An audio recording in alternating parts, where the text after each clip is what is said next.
Welcome to Real Reviews. I'm Chase Lee, and coming from the Dallas International Film Festival, I have another selection for you guys, and it is called The Congress. You heard of it? No? Good, because I didn't either. The best way to describe it is from my handy-dandy festival book, where I'm going to read you the synopsis because on certain movies I'm going to have to try to persuade you guys. Alright. In The Congress, Robin Wright plays an actress looking to restore her career after a hiatus. To do so, she accepts an offer to become digitally replicated into a virtual movie star forever. But when she realizes her image has been used for major studio profit, she embarks on a tempestuous journey to find her genuine identity. Based on a novel by Stanislaw Lem? Sure. The Congress pushes the limits of filmmaking in an enchanted odyssey of visual originality. And I got to agree with that statement because this is one of the most visually original movies I've seen. Period. The choices that they went, the director's choice to go in that certain direction in the middle of the movie and to last on most of the film was pretty impressive. And when you watch the whole thing as a whole, like, it makes total sense, and it's just a very good choice in terms of style that the director wanted to go. Because Robin Wright plays herself, and she plays an actress, and she basically sells her image, her name, her looks, everything to the studio so they can use her forever in movies, to make profit. And then, it's years down the road, and Robin Wright is, she's going back to the studio to kind of check it out or whatever, and from that point on, I can't say anything more. I just... like, what I just told you should be enough to convince you, and plus it's Robin Wright. But I gotta agree with that statement. It's like a visual originality, man. It just oozes of it. Because this story's been told before where, like, we look into the lives of, like, actors or actresses, and we look at the psyche of their mind because they have a job that's, 100% fantasy all the time. So how do they,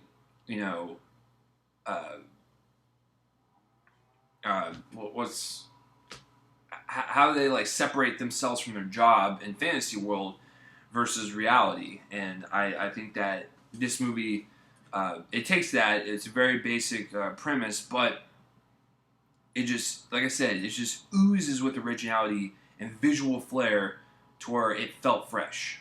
And that's the best way to describe the directing in this movie. It's just a fantastic film, especially if you're a film that you need to check this out. The acting, Robin Wright's in this, like I said, she's always good. I mean, House of Cards, come on. If you haven't seen that, then what are you doing? Like I said, Robin Wright's front and center, she's great. John Hamm's in it. John Hamm's always awesome. Paul Giamatti, always awesome. Harvey Keitel is very good in it, too, as her agent. All around, the acting is very, very well done.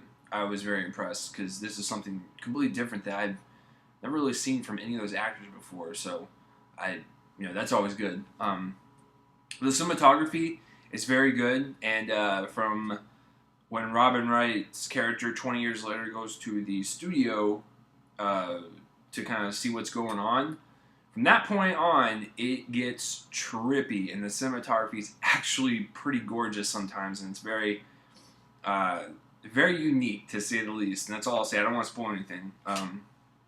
I thought it was shot very well. Very, very well. The editing, it's about 2 hours long, but it's paced very, very well. I was so intrigued by the characters, where the story was going to even go, and to where it hooks you. It does. So I didn't have a problem with the pacing at all. There might have been a couple parts where it slowed down at the beginning, but as soon as, plot choice number one hits, it's like a roller coaster ride. It's just great.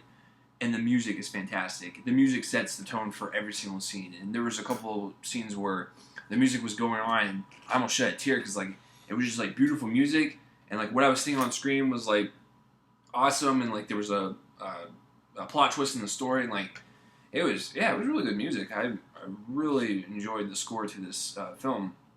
If you are a film that you need to see this, if you're a regular moviegoer, you probably won't like this. I'm not gonna lie. It's probably gonna be just a little out of your head. Because I talked to some people afterwards, and they said they didn't really care for it, so it's understandable. I really enjoyed it, and if you're a film nut, I think you should at least watch it. You may not like it, but you should give it at least a try. I'm going to give it a 10 out of 10. That's my first 10 out of 10 for the year. It's my first 10 out of 10 for the festival. It's my favorite film of the festival so far. I still got 9 more movies to go if you're watching this review, so I'm sure something will beat it. But I thought it was pretty much flawless. I enjoyed it. It was, once again, a visual odyssey that oozed originality.